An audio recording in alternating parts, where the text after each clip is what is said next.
Anniversary notes from a not so very long, and so on, engagement. The bedlam was symptomatic and the headlines confirmed it. Donald Trump was elected to office and his rise to power polarized America. Hurricane Harvey submerged Houston and saw 2 more hurricanes in its wake ravaging other parts of the United States. There were bombings in London and Manchester. Homelessness swept Ireland. Meanwhile, in the Philippines, the poor were dropping like flies because the government had marked them as easy targets in its tumultuous war on drugs. The year was 2017 and it was as if mankind was attending a massive concert and R.E.M. It's the end of the world as we know it blasted from the speakers. The global turmoil wasn't lost on us. Not that we held strong opinions about it, or maybe we did. It's just that we, in our smallness, felt chaos in our core too. 12 years of being together and things weren't getting any easier. We've been engaged for 2 years and questions from familiar mouths hounded us. All of this in a time when a high-intensified was hectic and we were moving into a new rented space in a different city for the second time in 2 years as live-in partners. The pressure swelled with severity that she wound up in the hospital trying to uphold her biological resolve amid the stress. By that time, we knew the obvious, life was breaking us down. But we were never breaking us. So I urged her to get away from all of this, albeit momentarily, to regain proper headspace. And so, commemorating our anniversary, we booked a vacation at a bed and breakfast in Laguna, a haven down south we've always found refuge in. All the while we were in that casa, in the hushed moments of us taking in the serenity of our stay, I penned her letters. As if she weren't there.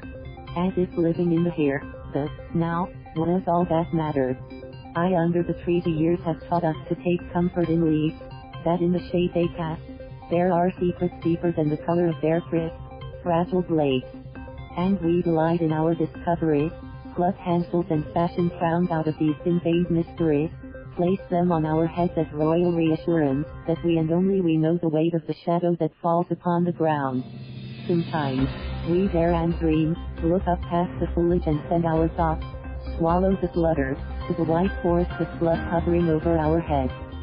Second by the bridge where we're going, certainty is neither temple nor turnstile but a wooden bridge that creaks by the weight of our feet, each nimble movement revealing flawed wholeness wounded myths, cracks and crevices aged by time, like how we are, carrying baggage heavier than bad. What part of the earth is standing under our feet do we relinquish when we saunter? Leaves litter the pathway, but in the succession of our sojourn seeking sanctuary, we shall never from this this distance leave as mere litters. Third at the door sits the full of life. The grasp of hand turning slowly the curvature of the doorknob. The soft swing of this glass panel wedged in a wooden frame further exposing transparency we can't touch. The opportunity beyond shadows, the arrows throw on cold concrete creeping, now splattering on the blank canvas of consideration like a ostrich. Having moved in, do we move out or understand the umbra of this room? I be the rain like the rain. We have been suspended by a clearing of sound area loom of judgment but freely too, sporadically, released to darken their grounds and drench hodes of summer, like the rain. Like the rain past dancing on corrugated roofs, they have questioned us with storms, of tying eternal knots, of the moonlit mansion, of babies and how they should smell after bath. But we are rain to their parade. Like the rain we decide when to drown this city of the aspirations it has offered the sight, come back raging to return the pressure and test its heart. We are pluck. Like the rain we stage a monosyllabic monologue yet, sure, no. Take a whet their appetite. Today, in a day of rain, the clarity behind these falling curtains has never been this clear.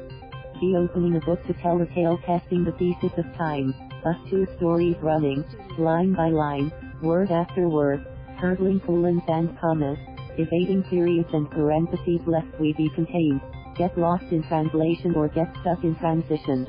We break brackets and braces, numbers as exponents we are not footnotes, no mere extension of meaning in this mad dash among dashes, always homing like icon blinking sense for succinct syntax, trying to make it to the next chapter, the next reading, the last part of the telling, before the pages collapse to a close. Sits in the dining room, only ghosts remain in the embrace of these jumbled chairs.